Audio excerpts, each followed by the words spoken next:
Meeting of the Wilson County Board of Education for August 19th, 2024 to order. Members of the board, before we approve the agenda, we need to amend it. Under the Administrative Services Committee, under the action items, would you please remove item B, Wilson County Schools and Wilson Medical Center Memorandum of Understanding, but in its place, would you please add a contract that will need approval from Swiftway Transit? Given those changes, the chair will entertain a motion for the approval of the amended agenda. Madam Chair, Mrs. Powell, I move that we approve the amended agenda for the Wilson County Board of Education meeting for August the 19th, 2024. it has been moved by Mrs. Powell, seconded by Mr. Boykin, that the amended agenda be approved for this meeting of August 19th, 2024. Is there any discussion? Hearing none, all in favor of the motion, let it be known by the sign of aye. Aye. Those opposed, nay. Let the record reflect that the motion carries unanimously. Please note that the meeting is being televised on Spectrum and Greenlight Channel 22 and live streamed through the Wilson County Schools YouTube channel. The public can also view the meeting by downloading the Wilson County Schools TV 22 app and through links on the Wilson County Schools Facebook, Instagram, and Twitter pages, and the Wilson County Schools website. You have before you, Mrs. Barnes, if you would lead us in the Pledge of Allegiance to be followed by a moment of silence.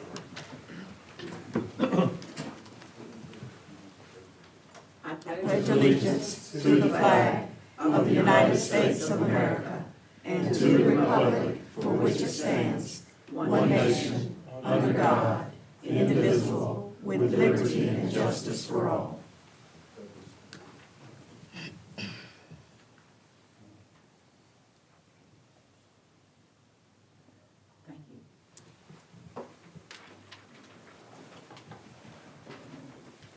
Thank you. Thank you. Members of the board, you have before you the minutes of July 19th.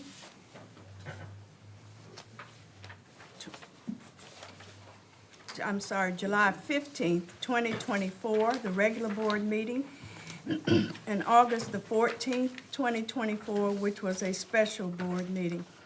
What is your pleasure? Madam Chair, Mrs. Barnes? I move that we approve the minutes for our regular board meeting of July 15, 2024, as well as the minutes from our special meeting on August 14, 2024. Second. It has been moved by Mrs. Barnes, seconded by Mrs. Boyette, that the minutes of the July 15th, 2024 regular board meeting and the August 14th special board meeting be approved. Is there any discussion? Hearing none, all in favor of the motion, let it be known by the sign of aye. Aye. Those opposed, nay. Let the record reflect that the motion carries unanimously. The chairman's report. I'm going to be very brief this evening. Our summer vacation is quickly ending, and we will be welcoming our students back, as well as our teachers and our staff next week. Despite the recent weather that resulted in damage to Springfield Middle School, it is hoped that the summer has been restful, relaxing, rejuvenating, and that everyone is ready for a successful school year. We would like to thank Dr. Mills and staff, Builder Services of North Carolina, all of our current vendors that assisted us, and the Wilson County citizens for the work, care, and concern shown and shared in the wake of the EF3 tornado that damaged Springfield Middle School and the Lucama community. We're happy that the students at Springfield will be able to remain at the school together, even though some cramped corners may be in place for a short while we make sure that other accommodations are made, but the students will stay together. Still, we know that, like all the other schools, this will be a successful year for the students of Wilson County. And with that, I'm going to turn it over to Dr. Mills for the superintendent's report. Dr. Mills? Madam Chair, board members, Dr. Fitch mentioned, we are exactly 1 week away from the first day of school for traditional calendars. Ready or not, summer is over, and it went by way quick. But we're excited, ready to kick off another school year. Our staff are back, and they're busy getting things ready for the start of the school year. I'm sure they've been doing that in the summer as well.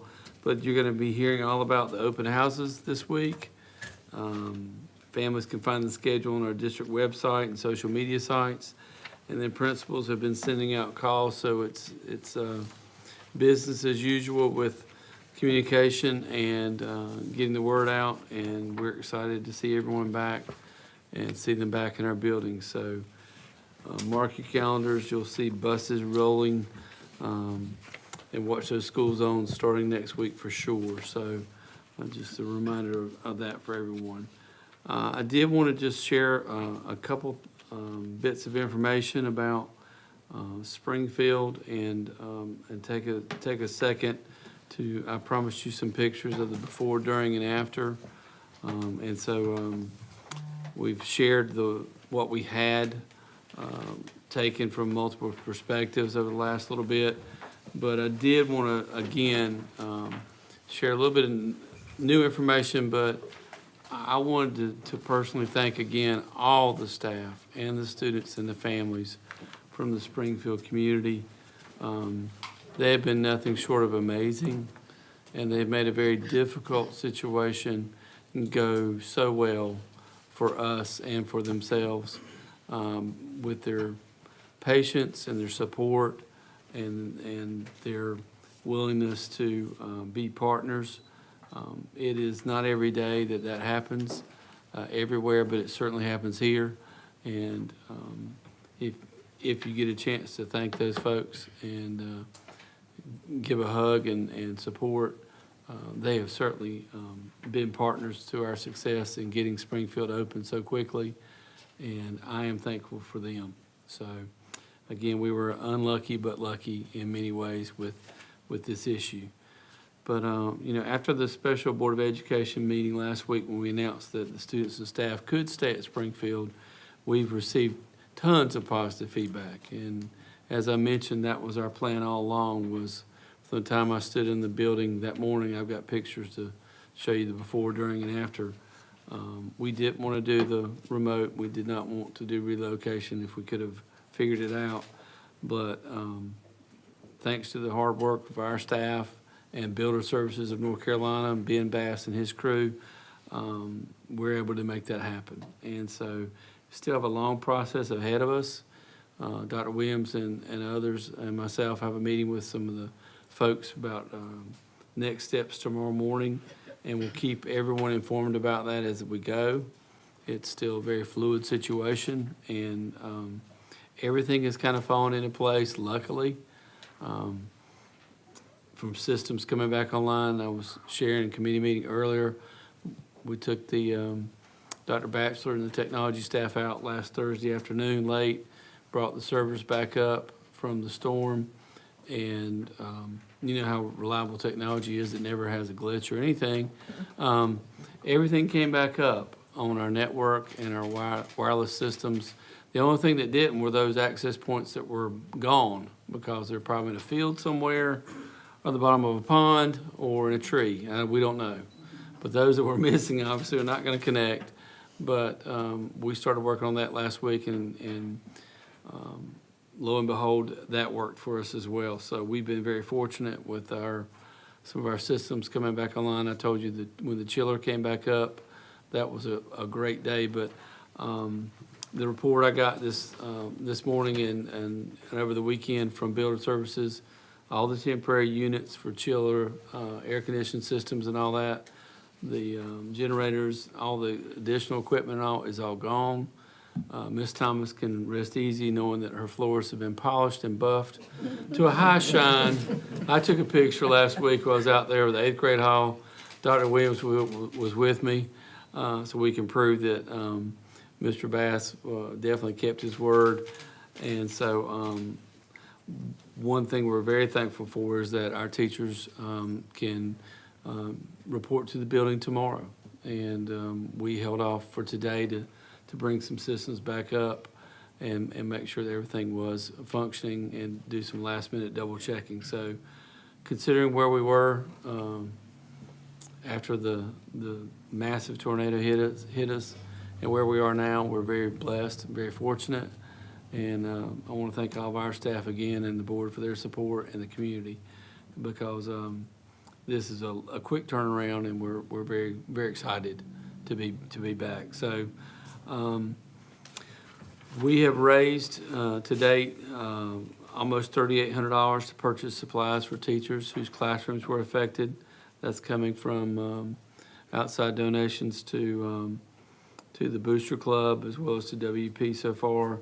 And you can find information regarding donations on our website and social media sites. And we'll share more about in-kind donations in the next day or so. So I did want to share that with you. And if you'll bear with me, I'm going to figure out how to make sure this is working with the right mantra. But I wanted to show you some of the pictures of, Mr. Boyd, would you dim our front a little bit? So the mantra, yeah. So I don't have 8,000, I'm only getting about 17 or 18, but I think it'll give you an idea of the impact. The one on the left is the one everyone remembers. That's the one I got on the way out there that morning at about 3:15 in the morning.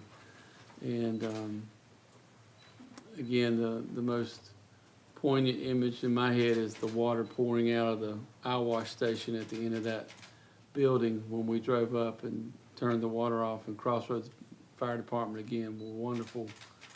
Remember, I told you I parked underneath the flagpole and couldn't even see it because it had been bent. But we couldn't see a lot of the damage because it was just still going on and so dark, and there was so much happening with the alarms and the sheer, it's just overwhelming. It was heartbreaking. But you can see where we are as of just the last couple of days with the Tyvek wrap, and what a difference it makes in just a short period of time. I certainly am thankful to see it, because when you take in that amount of damage and you see it in the light of day, and you realize that in 2 weeks students are coming back, in a week teachers are coming back, it hits a little too hard. So that is the same before and after end shots of the 6th grade hall that really took the brunt of it. But I've got some more pictures of that. But this is the shot on the left, is the one I took of the art room. That was one of the few rooms we could get in before they made us leave the building that morning at about 3:30, 3:40 in the morning, about 30 minutes after the tornado left. And you can see the extent of the damage, blowing the entire window frame system out and across the room. And notice after builder services has been in within a week and about 10 days, they've temporary walls are in, they flood cut the walls, cleaned up. All the materials have been salvaged for the art teacher. She cried when she thought she lost her materials. She cried when she realized she was going to get her materials. And of course I cried when I opened the door and realized the extent of it, because I knew what impact it's going to have on our teachers, because it just looked horrific. When the wind's blowing through and the rain's pouring in and hearing the alarms, to see what it looked like within 10 days, it's amazing. So I just wanted you to give me an idea of the before and after. It's cleaned up. They did a wonderful job of leaving the building ready to be repaired. So the next set is the hallway. On the left is the fireman's light going down the hall. Right through the fire doors we just stepped through.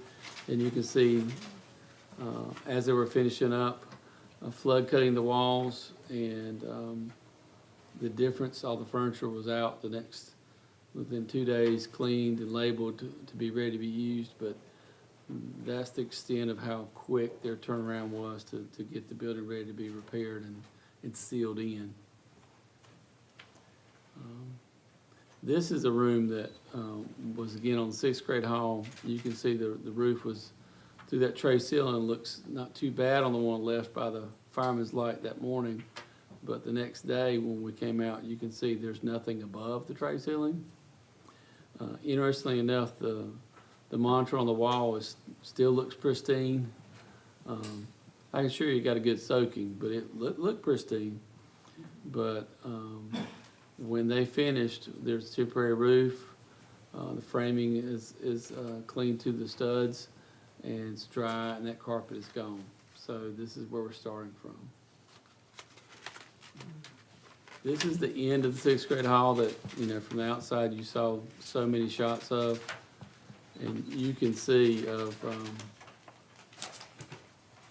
what was left.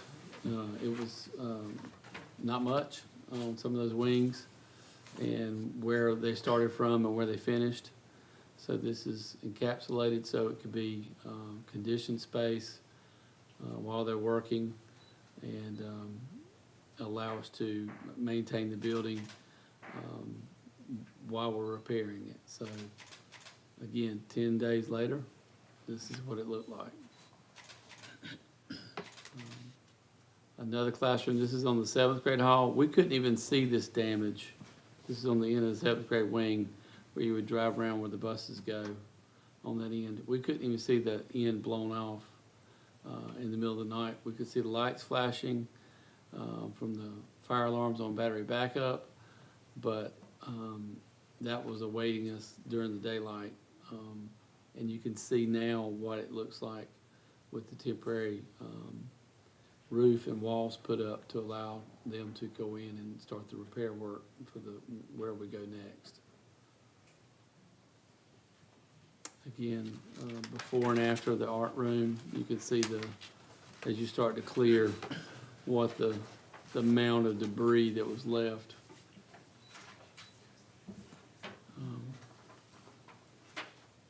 This is impressive in the sense of, if you notice, those doors weren't just open, they were sucked through and bent from the pressure. And then you can see the entire seventh grade hall has been flood cut and ready to be repaired. That's all walled off now with painted and sealed doorways to match the rest of the hallways to make it safe for workers to work. They're in to the side, not through the main building, and students do not have access to that while the repairs are going to be made. But to show you the sheer level of force that came through, if any of you have ever hit those doors trying to walk through a hallway, those aren't hollow core little doors you might get at Lowe's or put in a closet. Those are fire-rated doors. So as I said when Ms. Thomas called me and said, multiple alarms are going off at my school, and I'm under a warning and can't leave. I said, no, you don't need to worry. That means probably part of your building's gone. And that would be a good indicator of the amount of force that hit that school. I've never seen anything like that before. This is the kind of the atrium walkway right as you leave the center between the 6th, 7th, and 8th grade hallway to go down the 7th grade hallway. This is to your left. You're looking back at the 6th grade hall. That is the art room with the Tyvek wrap on the left there, on the right picture. And on the left is what it looked like after the storm. There's picnic tables that were thrown through there, other things that were picked up and moved through the storm. And you can see now what we're working from with temporary roof and sealed in the windows and units, all within 10 days. Dr. Price, is that Dr. Price? Dr. Mills, is that debris in the air? I'm so sorry. That's debris that's embedded under the glass that we had to clean off that was just thrown during the storm. Mud, pieces of paper. But there was picnic sets, parts of trees, all from the pad all the way to the corner of that building where you walk through. And then this is the other right-hand side of the 6th grade hall if you're going down the hall towards towards Wiggins Mill Road inside the school. It pretty much pulled the entire wall out of those two classrooms. And you can see where we started from. The cabinetry has been removed and accounted for, clean, temporary roof. And you can see the extent of the force that came through and blew the entire brick and window system out. That was the one, if you remember, where the green forklift or front loader is at the front there, where the water was spraying out, and you saw a lot of pictures from the front side of that after the incident. And the carpet in the auditorium has been removed, and that's much better. That will be usable space for students and staff, and again, water and wind, but mostly water through there for us. And we'll replace that with tile. That'll be much better. And I just wanted folks to see kind of the before and after of the work. Again, notice Ms. Thomas's floors. We've been teasing her quite mercilessly about that, but the ductwork you see on the left was up within the next day after the incident, and climate control to reduce the humidity and prevent issues with the building throughout. And I think that made a huge difference in us being able to use the building and maintain and save the building from the issues with the penetration of the roof elsewhere in the 6th, 7th grade hall and some other spots because the chillers would not come back up, obviously because water had entered into the electrical system. So Building Services brought in 3 50-ton chillers put at the end of the units, and these duct worked, and as well as the humidifiers were running everywhere within, 6 to 8 hours probably, and made a huge difference. But it was amazing the difference in the building just within the first day. But seeing it over time, which is why we took these pictures a lot, and there's tons more of these to see the impact. Again, the ductwork you see, and then you wouldn't know anything had happened on the right there down the hallway. There's a couple more left. There's the 6th grade wing. They had to take down all the damaged metal to get to the base, and then there's a temporary permanent for us while the repairs are going on, membrane that's put down to seal the building and allow us to work and maintain air quality and temperature. On the right, that happened within the first week. And then there's the difference on the 7th grade wing, again, where it was completely blown out. I showed you earlier. Again, you can see the fencing up. That will remain up while repairs are going on for the safety of our students and staff and the workers entering on that area as well. Again, some more just to show you so I think it's easy to see now. It looks much, much, much better, but there's a lot to be done. This will not be a quick process, but we are thankful that we are where we are so quickly. And I think that, the work that we did and the work that Builder Services did has really done a lot to protect the building and protect the investment from the county and the schools, and allowing us to be at a spot where we can repair and we can use the building. I mean, I think that's really critical. We're looking at, mobile wings now to bring in, and that's the next step. But I would like to again thank all the families and the students and the staff and all of our staff for the work that's been done. It was tremendous teamwork and cooperation, and then some luck thrown in there too with systems coming online, and I'll take it. I will take every bit of it, because the difference from that morning at about 3:40 and within each day was tremendous. So just want to give you kind of the pictures because it's really hard to capture it till you've seen it. And not everybody needs to see it, and we don't need to be out there in their way as that was happening. And that was good too because folks did allow our teams to work, and that sped things up. So, Madam Chair, that's my report. Thank you, Dr. Mills. You know, there's a song that says, "What a difference a day make." In Yeah, our that's better. case, it's what a difference 10 days have made. And there was a difference in that day because of the quick action that was taken in order to lessen the amount of damage that could have been done. There was certainly enough damage done, but it could have been so much worse had we not been able to get builder services in the quick time frame that they were in and getting us turned around. So it does make a difference in a day, but our 10 days has been absolutely phenomenal. So thank you for that Yes, ma'am. update. Next is the point of our agenda where the public has the opportunity to give input. Each person is granted 3 minutes for his or her presentation. This portion of the meeting is for the board to hear matters of interest from the public.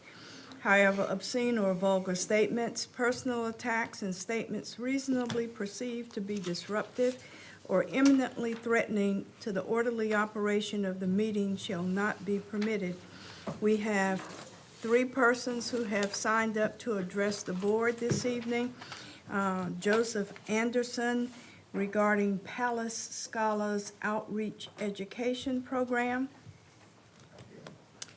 If you'll come to this podium, to my left, your right. Can I give you a handout?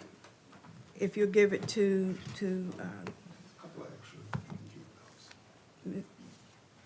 okay.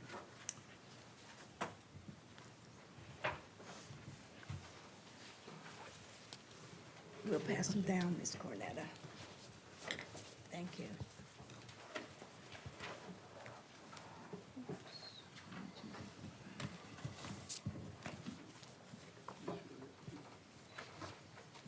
Thank you, Mr. Anderson. If you would proceed. All right.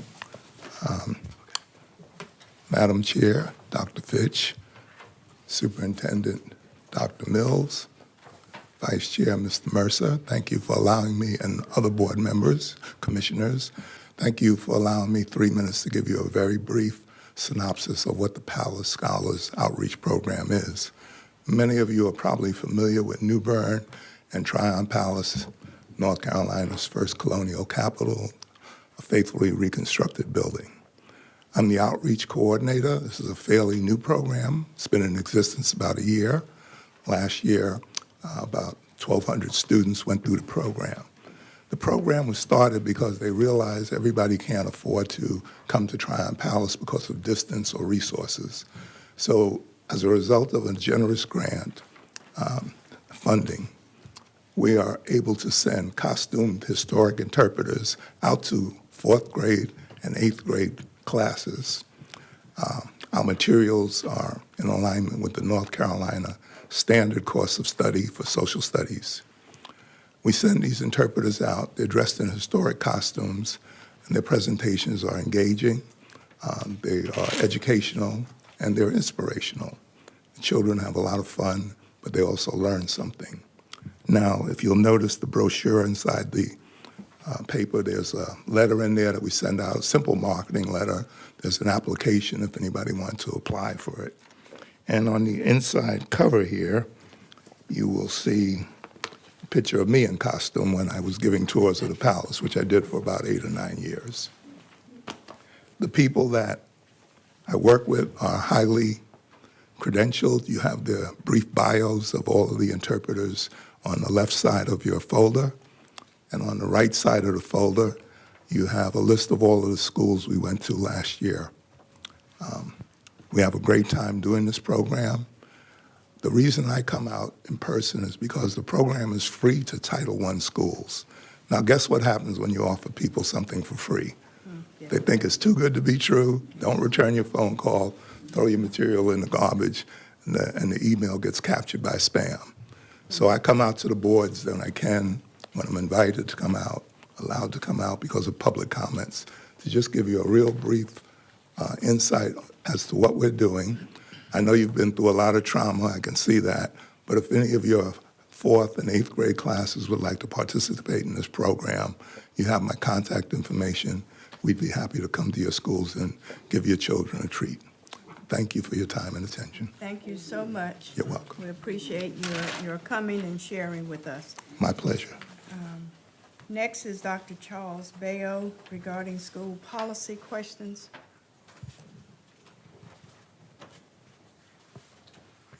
You're not Dr. Bayo?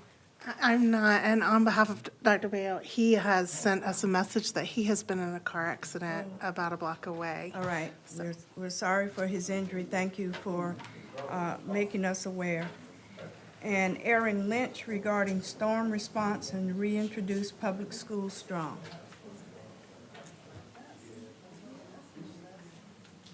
Hello, happy new school year. I just wanted to take a moment this evening to say thank you for your constant communication during the recent tropical storm. It was very comforting to be able to get quick updates about what's going on and how the storm is affecting the start of the school year, and to see how you guys were able to communicate so that our community can come together to support Springfield Middle. So that, just wanted to say thank you. It was really good to get all of that information very quickly. Also wanted to take a moment to reintroduce myself and the group that I am a part of and I co-lead. My name is Aaron Lynch, and I, along with parents, teachers, and other community members, are part of a group called Public School Strong. It is a statewide organization, and we are focused on advocating for safe, fully funded, accurate, and honest public schools. I love how central public schools are to the success of our communities, and I really look forward to partnering with Wilson County Public Schools again this year to aim for the stars and keep getting better. We're also excited to spread awareness about the opportunities to support the school board by casting votes this November. With 3 seats on the ballot, Public School Strong will also be devoting time this fall to inform voters and make sure that our community knows what's at stake when we choose who will serve on this important board. My daughter is really excited to start 1st grade at Frederick Douglass this year, and I have big hopes that this year will be our best year yet. So thank you for all you do, and I hope the school year is starting off well for all of you that have family members who are starting too. Thank you. Thank you very much. Members of the board, as usual, there are options that you can employ in response to those who have addressed the board. You may direct the chairman to respond to the concern on behalf of the board, direct the administration to respond to the concern, refer the matter to the board, to a board committee, refer the matter to the administration, or place the matter of concern on the agenda for a future meeting. What is your pleasure? Madam Chair, Mrs. Powell? I would like to direct the administration to respond to the concerns. I agree. Well, that sounds to be a consensus. Dr. Mills and administration will ask you to respond. Next on the agenda is the Administrative Services Committee. Mr. Mercer? Thank you, Madam Chair. This afternoon, the Administrative Services Committee met, and we had 1 information item and 5 action items. The information item was contract requiring board notification, and it regarded the contract with Singer T&L is to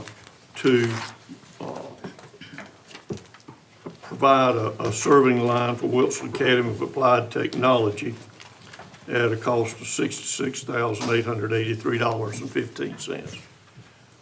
Dr. Williams, anything you'd like to add to that? No, sir. Any board members' questions or comments? Okay, now our first action item is the 2023-2024 year-end budget amendment regarding capital outlay fund.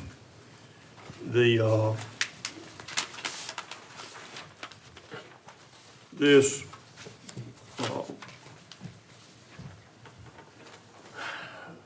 was for the end of the year, I think, isn't it, Mr. Dr. Williams? This, Ms. Cox. Yes, sir. okay, and it included state and local other sources, the support, and it was funding support services and capital outlay. Most of the board members were present. Are there any comments or questions regarding this year-end budget amendment? Well, hearing none, on behalf of the Administrative Services Committee, I move that the full board approve the 2023-2024 year-end budget amendment for capital outlay funds as recommended by administration. Second. It has been moved by Mr. Mercer, seconded by Mr. Breen, that the board approve the 2023-2024 year-end budget amendment for capital outlay fund. Is there any discussion? Hearing none, all in favor of the motion, let it be known by the sign of aye. Aye. Those opposed, nay. Let the record reflect that the motion carries unanimously. Mr. Mercer? Thank you. Contract requiring board approval, which is,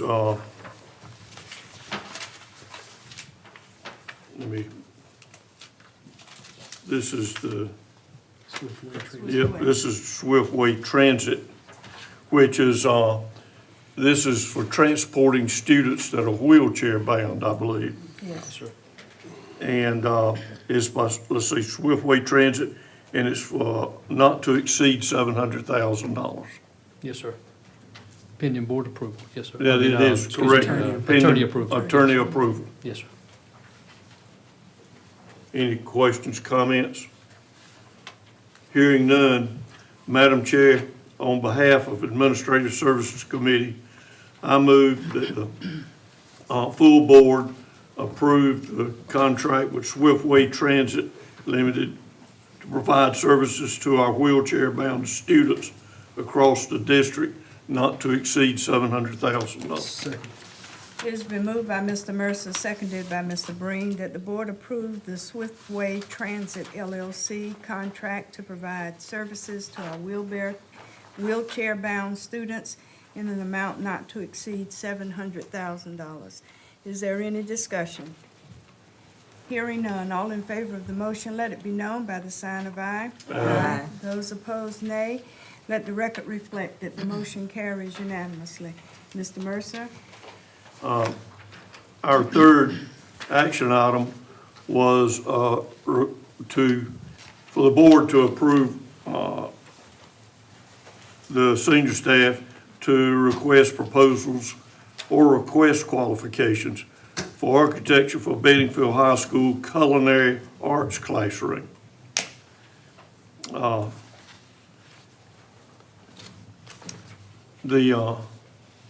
Dr. Williams, you have any additional information? No, sir, just at a decision for request for proposal or request for qualification with permission from the board to put those out will be determined based on consultation with the board attorney for the best process that we need to use.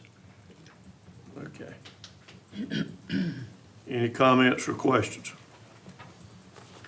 Okay, on behalf of Administrative Services Committee, I move the full board approve for senior staff to pursue a request for, for proposals or requests for qualifications, whichever best will serve the project for the architecture for Bedingfield High School culinary arts classroom. Second. It's been moved by Mr. Mercer, seconded by Mrs. Powell, that the board approve to allow the administration to do a request for proposals or a request for qualifications for architect for Bedingfield High School Culinary Arts Classroom after consultation with the board attorney. Is there any discussion?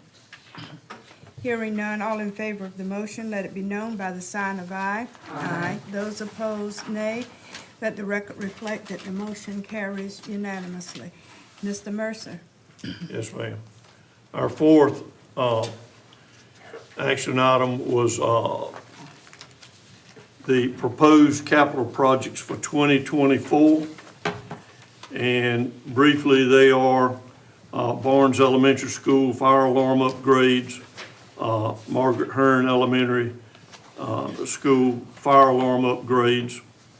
Then for the county, the bus lease, a new bucket truck, the elevator at central office, parking lots for Barnes Elementary School, parking lot at Phi School, and I think that's to repair potholes, seal, and paint for stripes. Yes, sir. Seal and stripe. And then additional at New Hope Elementary School, a storage space provided. Yes, sir. Any additional comments or questions? Hearing none, Madam Chair, on behalf of Administrative Services Committee, I move the full board approve the capital projects for 2024, 2025 as recommended by senior staff. Second. It's been moved by Mr. Mercer, seconded by Mr. Breen, that the board approve the 2024-2025 proposed capital priority list as provided by the administration. Is there any discussion? Hearing none, all in favor of the motion, let it be known by the sign of aye. Aye. Those opposed, nay. Let the record reflect that the motion carries unanimously. Mr. Mercer. Our fifth and last action item was regarding need-based public school capital fund, which we can request for construction, additions, or build schools or consolidate schools with a new building. And Dr. Williams, would you share kind of, that went, unless I'm mistaken, we were looking at pursuing help through these funds to work towards a possible consolidation. Yes, sir, that's correct. It was for Wells Elementary School and on the same site for Wells Elementary School, to be combined or consolidated potentially for a Margaret Hearn Elementary School as well. So construction on the Wells Elementary School site for that consolidation. I think the Hearn campus we're kind of landlocked there, aren't we? Yes, sir, that's correct. Okay. And that is a process that has a deadline of September 13th. So we have to pursue that, and that's simply a request. It's not a guarantee we'll get the funding for that. That's correct, yes, sir. Just the grant application to be sent off for review. Any other comments or questions? Just a couple of quick things. So for those of you that don't know, we start school board day around 2:30, and we go pretty much all the way until 5:30, and we give ourselves a little bit of break from 5:30 to 6:30. And I know it seems like sometimes we go kind of fast in these meetings, and we're all talking about what's happening, and everybody votes yes, and that's because all 7 of us have been sitting out here. In regards to this project, what you all need to know is that we discussed several other projects and not just one. The decision to select this project did not necessarily come from administration, but was a project that was selected because it best fit the criteria for the needs-based capital fund grant application, namely that it called for consolidation of schools, that it would have a projected positive impact on the tax rate in the surrounding area, and that it was new construction. One of the reasons we wanted to do, or one of the reasons we selected this project is because it fit all those criteria. The populations, the student populations in both those schools need to know that this isn't an immediate thing. This isn't a definite thing. This is contingent on a couple of things. First, we receive the funding from the state.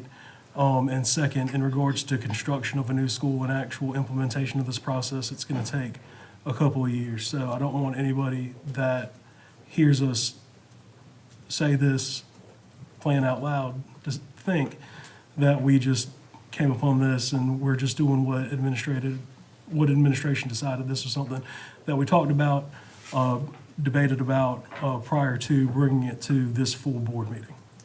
Let me add, Mr. Breen, that this is a continuation of discussion that started over a year ago Yeah. when the county commissioners, because of our decrease in student population, had us to do a utilization study. And with that utilization study, we had started conversations back a while ago. Part of what happened with the results of that utilization study was we closed Toys Knot and we closed Winstead Elementary, and because of our student population. And this is a further continuance of the discussions that we have been having ongoing. So it is indeed in keeping with what you have said, that this is not an overnight discussion. This is not a just this afternoon discussion. This discussion has been ongoing as we plan for the future of the students of Wilson County and continue to do so and to be able to plan because all of this process takes time. Every step that we take is in an effort to make the best decision for the students within the Wilson County schools. And so it was not just this afternoon discussion, but has been on our drawing board and conversation piece for the last year and a half or better.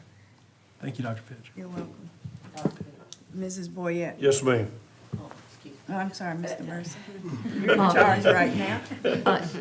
And just to make sure that everyone is aware, what we're doing is applying for a grant that could be up to $42 million for an elementary school. And we had to select which one we were applying for, and that's the one we decided on. And we looked at the criteria that Mr. Breen went over, and it would require, since we are a Tier 1 county, which means we don't have to match as much, then we would have to match 5% of whatever we were granted from the state, if we get the grant, which we, well, keep our fingers crossed. Have no guarantee of. Right. Okay. And, Mr. Vice Chair, one more. Yes, yes, sir. I guess Grant's cut me off. I'm flashing red. But one of the last things I wanted to say is that, there might be some discussion about why, we didn't apply for the new Frederick Douglass or the construction of Frederick Douglass Elementary School is something we have applied for the last 3 years for this grant application. And for the last 3 years, we have been told no. So we decided to go in a different direction this year. All right. Ms. Barnes? I was just want to make a comment. I know we don't speak for the board as a lone person.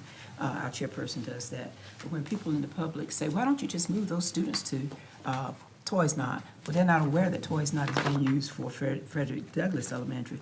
Or why don't you move them in Winston? You close that school, and they don't realize that you have to retrofit schools for changes. Middle schools can't just automatically go into an elementary school and say, here we are, because you have to retrofit things.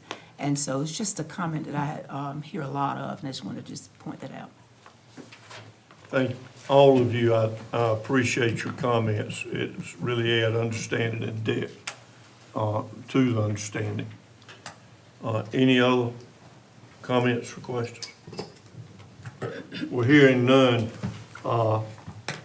Madam Chair, Yes, sir. on behalf of Administrative Services Committee, I move that we ask the senior staff to pursue and work on the application for the needs-based public school capital fund with the project of building a school on Wells campus that, when finished, would accommodate, if and when it happens, will accommodate Wells and Margaret Hearn students.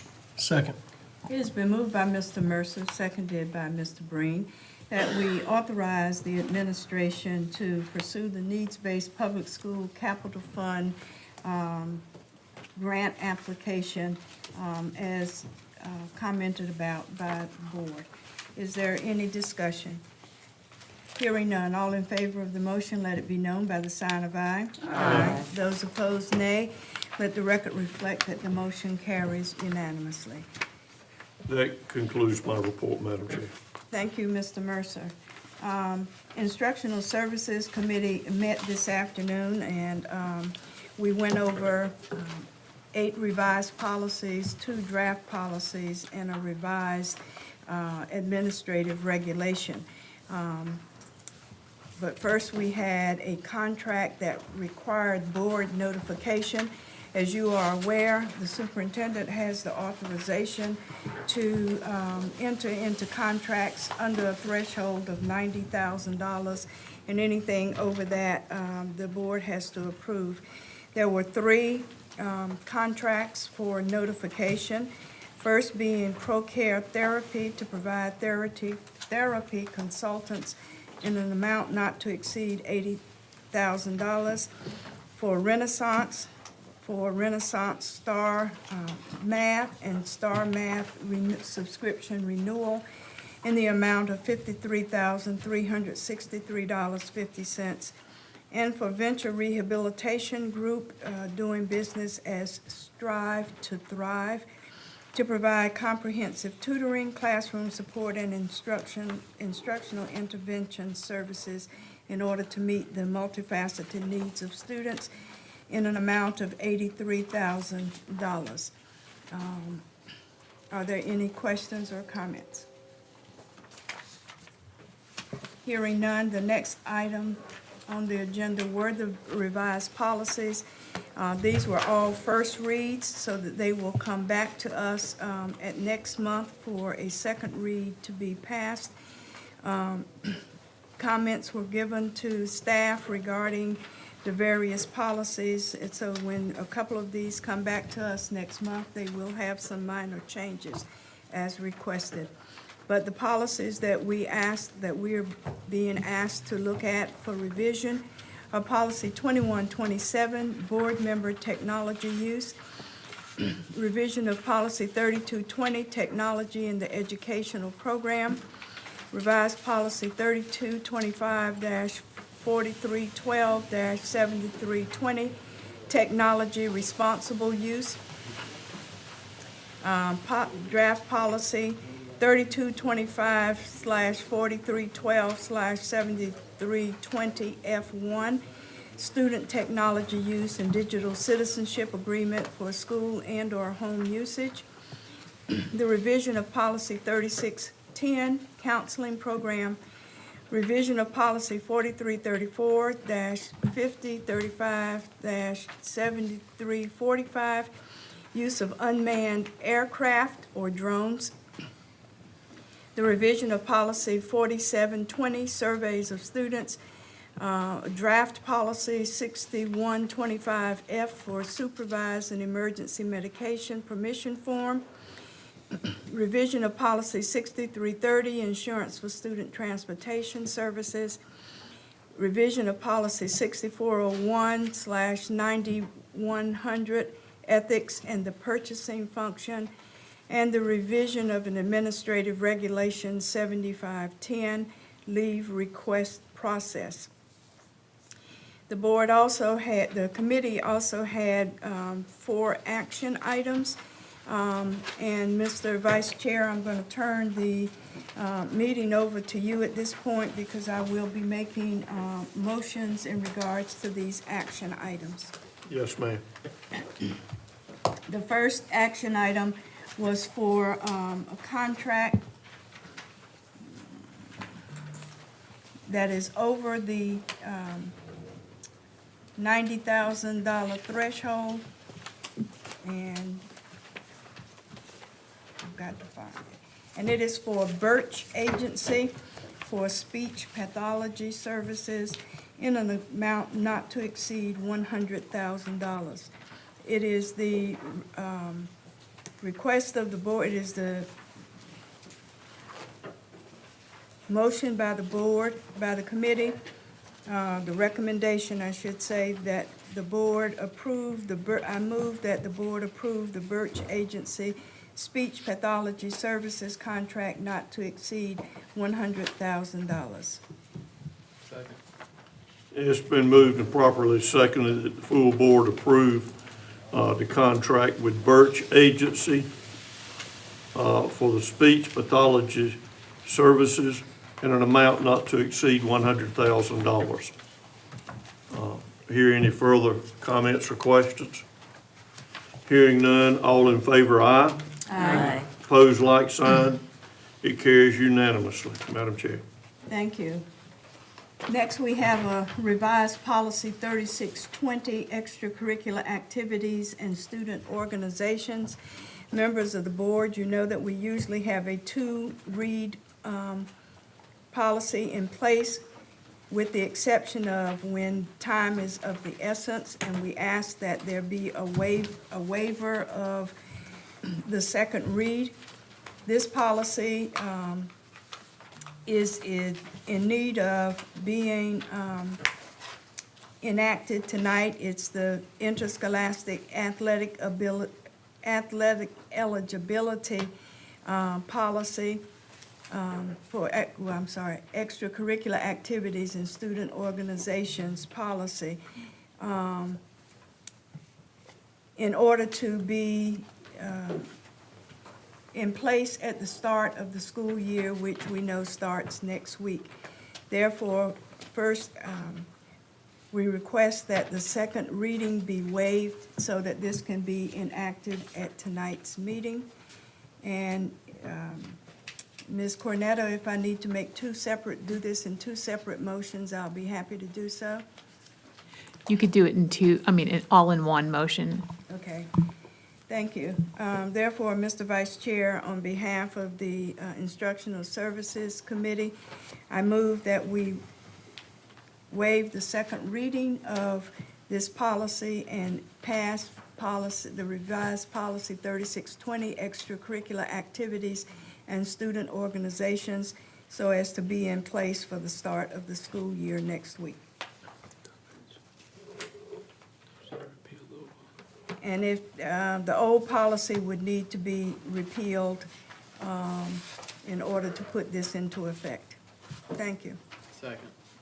It's been moved and properly seconded that we waive second reading for this policy and also approve revised policy 3620, extracurricular activities and student organizations, in order to have it in place for the beginning of the school year, and also,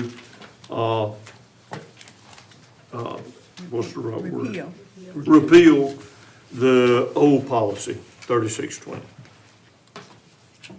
Any further questions or comments? Hearing none, all in favor, aye. Aye. Opposed, like sign. It carries unanimously. Mr. Vice Chair, the second policy is a draft policy 4004-5021, private therapy providers. This too is in need of a waiver so as to be in place for the start of the school year next week. Therefore, at the request of the Instructional Services Committee, I move that the board waive the second reading of draft policy 4004-5021, private therapy providers, and pass it at tonight's meeting. Second. It's been moved and properly seconded that the full board approve waiver of second read and approve draft policy 4004/5021, private therapy providers. Any further questions or comments? Hearing none, all in favor, aye. Aye. Opposed, like sign. It carries unanimously. The third action item that came before us, the fourth one actually, was a revision of the 2024-2025 early college calendar. We are used to having to revise our calendars, but we really were not looking to revise this calendar so soon. But due to the EF3 tornado that we experienced, our early college students are already in school at the community college. And because school was called due to the inclement weather, those classes were canceled. So Thursday, August the 8th, and Friday, August the 9th, 2024, are being changed now from instructional days to non-days. And the revised calendar is looking for Wednesday, May 21st, 2025, and Thursday, May 22nd, 2025, become optional teacher work days. That Friday, May 23rd, 2025, become a holiday. Additionally, with the revision of this calendar, October the 9th, 2024, will be changed from a mandatory teacher workday to an instructional day. And Friday, February 7th, 2025, will be changed from an optional teacher workday to an instructional day. It is the recommendation of the Instructional Services Committee. Therefore, I move that we approve the revised 2024-2025 early college calendar as proposed by the administration. Second. It's been moved and properly seconded that full board approve the revised 2024-2025 early college calendar as recommended by administration. Any further questions or comments? Hearing none, all in favor, aye. Aye. All opposed, like sign. It carries unanimously. Madam Chair, thank you. That concludes the the Instructional Services Committee report. So,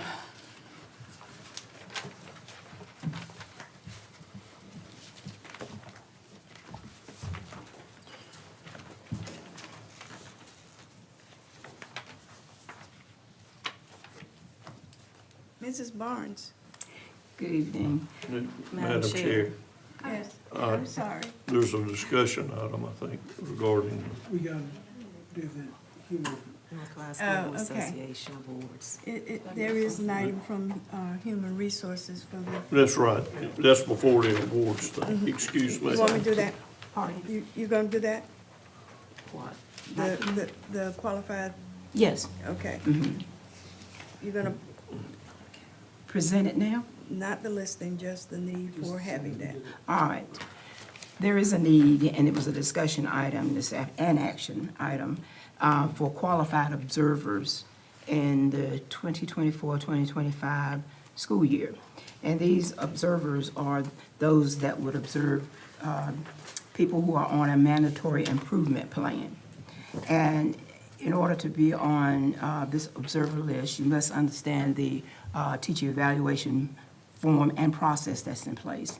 And there is one for high school, middle, elementary, program enhancement areas, exceptional children, digital learning, and media, as well as school counselors. And there is an option in the general statutes of the state that says that if someone that's on a mandatory improvement plan would like to have someone outside of someone on this list, that they would have to, in turn, be able to pay a substitute if so desired. If they need someone, have someone to come in to observe that's not on this list. And we had some discussion about it this afternoon at our meeting, and those members present were Ms. Boykin, Dr. Fitch, Mr. Boyette, Mrs. Boyette, Mr. Breen, Dr. Mills, Dr. Wilson, Dr. Spencer, and our administrative assistants. And it is the recommendation of the committee, the Human Resource Committee, that we adopt the qualified observer list for the 2024-2025 school year. Second. It has been moved by Mrs. Barnes, seconded by Mrs. Boyette, that the qualified observer list for 2024-2025 be approved as presented by the administration. Is there any discussion?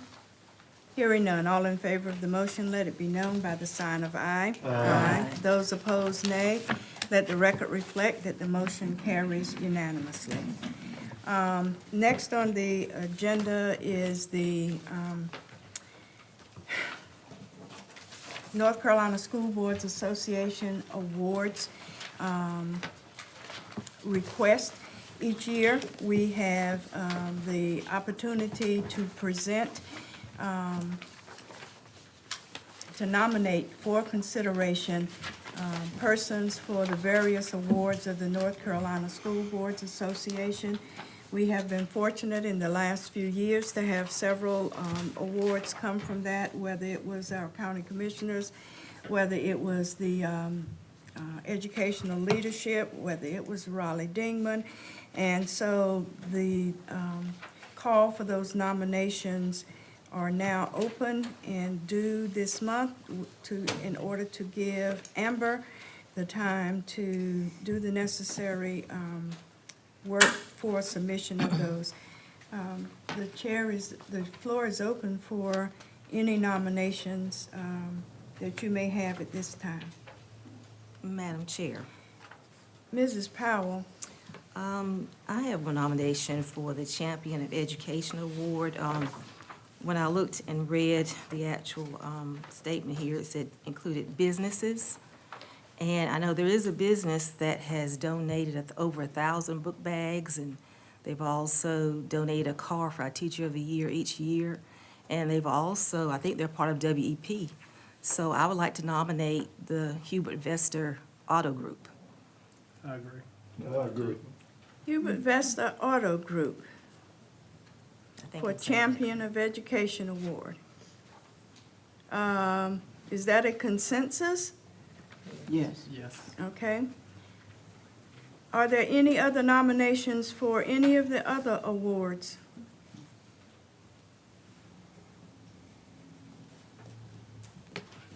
We've just been winning so much. I'm running out of programs for innovation. Well, Excellent. what can I tell you? We can only submit and get evaluated, and when we come up at the top of the pile, then that's where we belong. So that's a good problem to have.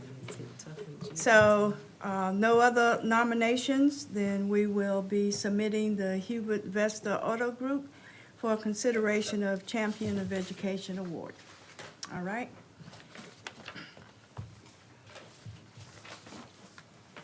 Mrs. Barnes, Madam Chair and board members, I move that the Wilson County Board of Education go into closed session to consider confidential personnel matters as provided in North Carolina General Statutes 143-318-11A and 1 and 6, and 115C 319 through 321, to consider confidential student matters as provided in North Carolina General Statutes 143-318.11A1 and North Carolina General Statutes 115C-402, and the Family Educational Rights and Privacy Act, USC 1232G, and to consult with the Board of Education attorney and preserve the attorney-client privilege as provided in North Carolina General Statutes 143-318.11A1. Second.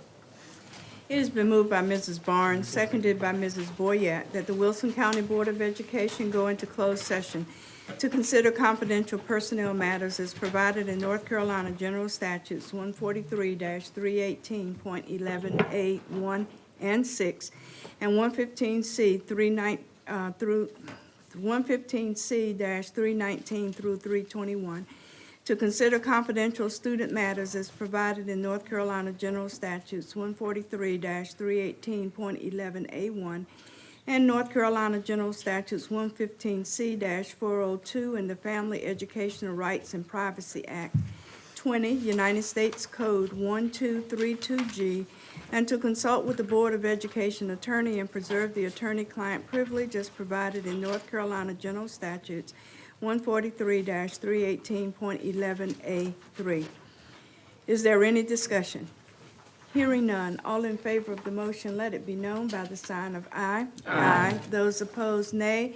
Let the record reflect that the motion carries unanimously. We are now convened into closed session.